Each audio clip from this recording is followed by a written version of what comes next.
झारखंड के लोगों पर आखिर कब तक जुल्म होता रहेगा? झारखंड के लोग आखिर कब तक संघर्ष करते रहेंगे? यह सवाल बड़ा है। आप सोच रहे होंगे फिर से हम वही डफली वही राग लेकर आ गए, झारखंड झारखंड के लोग, झारखंड के लोगों का शोषण। लेकिन आज हम आपको एक तस्वीर दिखाते हैं। इस तस्वीर को देखिए, किस तरीके से, किस बेरहमी से यहाँ के लोगों को पीटा जा रहा है, कुर्सियाँ तोड़ी जा रही है। आप सोच रहे होंगे ये यहाँ के लोग हैं।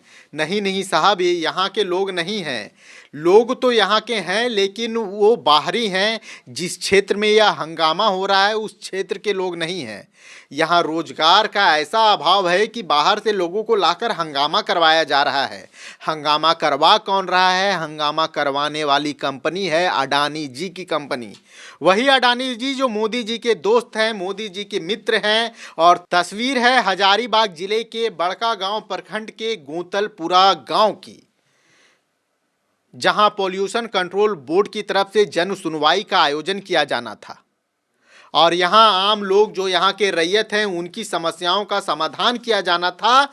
लेकिन मीटिंग शुरू होने से पहले ही वहां हंगामा हो जाता है। हंगामा क्यों होता है यह हम आपको बताएंगे, लेकिन सबसे पहले इस क्षेत्र की अहमियत हम आपको समझाते हैं। यह जो क्षेत्र आप देख रहे हैं, इस क्षेत्र में 176 मिलियन टन कोयला दबा हुआ है। आप समझिए कि हम क्यों कह रहे हैं कि झारखंड के लोगों के साथ शोषण हो रहा है, झारखंड के लोग ठगे जा रहे हैं। इस क्षेत्र में 176 मिलियन टन कोयला है यहाँ के, और यहीं के लोग मार खा रहे हैं। 176 मिलियन टन कोयले का मतलब समझिए। यह कोयला कई दशकों तक देश की बिजली आपूर्ति को पूरा कर सकता है। हजारों ट्रेनें इतनी कोयले से संचालित हो सकती है, कई फैक्ट्रियां संचालित हो सकती है, और ना जाने क्या क्या। 176 मिलियन टन कोयला जिस देश के पास आता है वह देश आर्थिक रूप से सबल होता है। सरकार को करोड़ों का राजस्व मिलता है। जो अडानी अंबानी जैसी जो बड़ी कंपनियां हैं वो क्षेत्र में खनन के लिए आती हैं, वो भी अच्छा मुनाफा कमा कर जाती हैं। और ठगा कौन जाता है? ठगा झारखंड का आम लोग जो हैं, झारखंड के आम जनता है वो ठगी जाती है। झारखंड के आम लोगों को पिटवाया जाता है, सरेआम पिटवाया जाता है। आज जो हंगामा हुआ, इस हंगामे को लेकर हमने बड़कागांव के पूर्व विधायक अंबा प्रसाद से भी बात की। वो वहां घटनास्थल पर मौजूद थी। अंबा प्रसाद ने क्या कहा हम आपको सुनवाते हैं। इस वक्त हमारे साथ बड़कागांव विधायक अंबा प्रसाद जुड़ चुके हैं। हम उनसे बात करने की कोशिश करते हैं और जानने की कोशिश करते हैं कि बड़कागांव की स्थिति अभी क्या है। अंबा जी, आप पूर्व में क्षेत्र की विधायक रही हैं। अभी जो सिचुएशन है, आप अभी घटनास्थल पे मौजूद हैं। आखिर यह सिचुएशन क्यों उत्पन्न हुआ, एक बार हमारे दर्शकों को बताइए।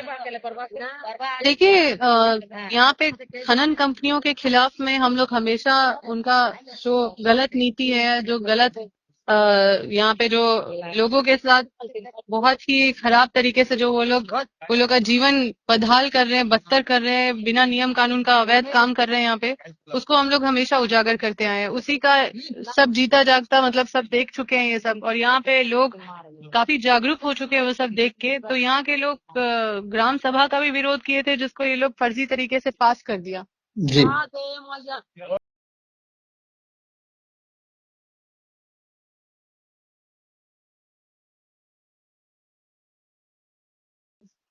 यहाँ के लोग हैं उनको खेती चाहिए। जी, वो यहाँ पे उनको धूल गर्दा मौत नहीं चाहिए। सब यहाँ के लोग खेती बाड़ी करने वाले लोग हैं। और गोंदलपुरा का जो गुड़ है वो विश्व प्रसिद्ध गुड़ है। और यहाँ पे फार्मिंग करते हैं लोग। लोगों का उपजाऊ जमीन है, उसको कोयला और डस्ट में तब्दील होने के लिए यहाँ के लोग नहीं देख सकते। और यहाँ के लोगों का और हम लोगों का स्पष्ट कहना है कि मैम, अगर जो कोई भी हंगामा कंपनी और तो मैम जो हंगामा किया गया, इसमें जो जानकारी जो हमारे पास अभी तक आई है वो है देखिए, कि हंगामा असामाजिक तत्व के लोग कर रहे हैं, जो कि कंपनी के ही साठगांठ के लोग हैं, जी, जो जिनको भेजा ही जाता है ये सब करने के लिए, ताकि यहाँ के लोगों को तोड़ा जाए, फोड़ा जाए, उनपे फर्जी मुकदमा किया जाए, केस किया जाए, जेल भेजा जाए। क्योंकि ये लगातार ये प्रचलन चल ही रहा है बाकी माइनिंग एरिया में भी। और दूसरा है कि दूसरा आप सोचिए कि गिरिडीह, इचाक और फलाना फलाना जगह से 2-2 हजार में बहुत सारे लोगों को, महिला पुरुष को यहाँ पे सुबह सुबह 5 बजे भोर भेज दिया गया था। ब्लॉक में ये लोग पर्यावरण सुनवाई का टेंट लगा हुआ है, उसमें पूरा भर दिया गया था वो लोग को। जब यहाँ के गुंदलपुरा के लोग को पता चला तो वो लोग जब आए तो वो लोग जब पूछने लगे आप लोग कहाँ से हैं, तो फिर वो लोग डर के मारे सब भागे, बोली हम लोग को 2 हजार मिला था यहाँ पे आने के लिए, अडानी जिंदाबाद करने के लिए। जी। तो फिर सोचिए कि ये लोग किस तरह से छल कर रहे हैं, इन पे कैसे भरोसा करेगा लोग। अम्बा, अभी आप क्षेत्र में हैं, वहाँ पे आगे की क्या कार्रवाई की जाएगी आप लोगों की तरफ देखिए, से? हमारा तो स्पष्ट है, हम सभी लोगों को बताए हैं कि यहाँ पे ही हमारी जीत नहीं है। हम अगर सब लोग इकट्ठा हुए हैं विरोध दर्ज करने के लिए, तो ये लोग तो कागज पे तो कुछ भी करेंगे। इसलिए जब तक कि पदाधिकारी आके यहाँ पे लिख के नहीं देते हैं कि ये लोक सुनवाई, जो पर्यावरण लोक सुनवाई है, वो रद्द किया जाता है, तब तक यहाँ से हम लोग नहीं हिलना चाहिए। और सभी लोग यहाँ पे बैठे हुए हैं, इस बात पे सहमत है सब, और हम लोग इंतजार कर रहे हैं। डीसी को फोन कर रहे हैं, डीसी फोन नहीं उठा रहा है। हालांकि पॉल्यूशन विभाग के जो पदाधिकारी यहाँ नियुक्त थे, उनसे बात हुई, वो बोले कि हम लोग ठीक है, हम लोग कम्युनिकेट करते हैं, आपको चिट्ठी भिजवाते हैं, हम बात करते हैं। हमको खुद बोले कि एक बार आप डीसी से बात कर लीजिए। हम छोटे बड़े सभी पदाधिकारी को कम्युनिकेट कर दिए हैं कि इस पे कोई खेल नहीं होना चाहिए, इसको रद्द करके और चिट्ठी भेजिए। आपने अम्बा प्रसाद का बयान सुना। अब हम आपको वर्तमान विधायक रोशन लाल चौधरी का बयान सुनवाते हैं, जो कह रहे हैं कि यहाँ के लोगों के साथ जुल्म हो रहा है। पहले आप रोशन लाल चौधरी का बयान सुनिए।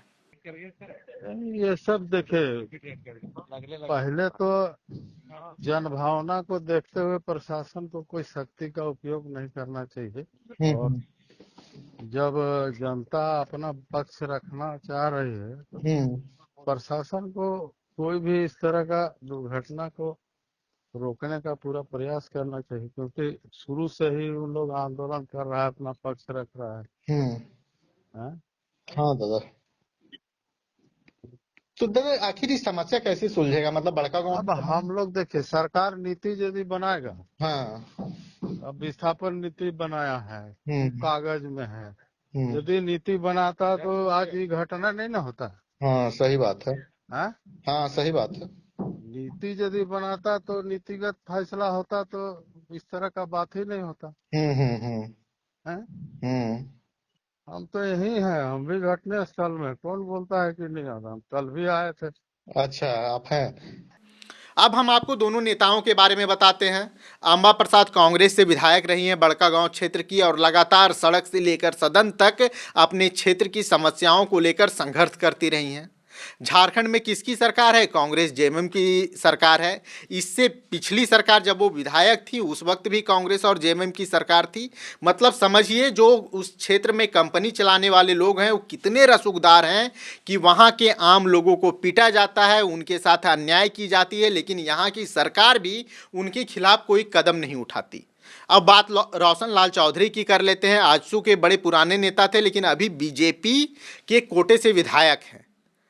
यह एक राजनीतिक गठबंधन है और आज हम इस पे बात नहीं करेंगे। आज हम बड़कागांव के लोगों के बारे में बात करेंगे। आपने दोनों नेताओं का बयान सुना। दोनों का कहीं ना कहीं एक ही है कि सरकार ध्यान नहीं दे रही। आखिर विस्थापन की जो नीति है वो अभी तक स्पष्ट रूप से क्यों नहीं तैयार की गई? जमीन यहाँ के लोगों की, कोयला यहाँ के लोगों का, कंपनी बाहर से आई, कंपनी काम करने के लिए आई है। कंपनी को, लोगों को यहाँ के लोगों के साथ मेल जोल बढ़ाकर काम करना चाहिए, लेकिन यहाँ हो रहा है उल्टा। कंपनी के लोग गुंडे बुलवाते हैं और यहाँ के लोगों को पिटवाते हैं। आखिर झारखंड के लोगों को इंसाफ कब मिलेगा? सवाल तो ये है। ठीक है, हम व्यवस्था के विरोधी नहीं हैं, हम डेवलपमेंट के विरोधी नहीं है। ठीक है, कोयला है, कोयला निकलना चाहिए, सरकार को राजस्व मिलना चाहिए, हर ओर विकास होना चाहिए। लेकिन जो रैयत हैं, जो यहाँ के जिनकी ज़मीन है, आखिर उन लोगों के साथ ये अन्याय क्यों? उन्हें विस्थापन की सही राशि, सही मुआवजा क्यों नहीं दिया जा रहा? उनके साथ बैठकर बात करने के लिए बड़े अधिकारी क्यों नहीं पहुँचते? जब भी जन सुनवाई का आयोजन किया जाता है, यह तो एक तरफा कार्रवाई करने की कोशिश की जाती है, और जब लोग अपनी तरफ से तैयार होते हैं तो उनके साथ मारपीट की जाती है।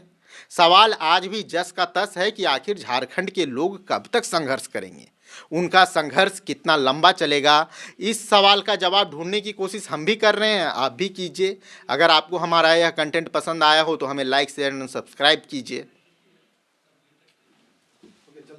खबर का मतलब बवाल न्यूज। हमारे चैनल को सब्सक्राइब जरूर करें।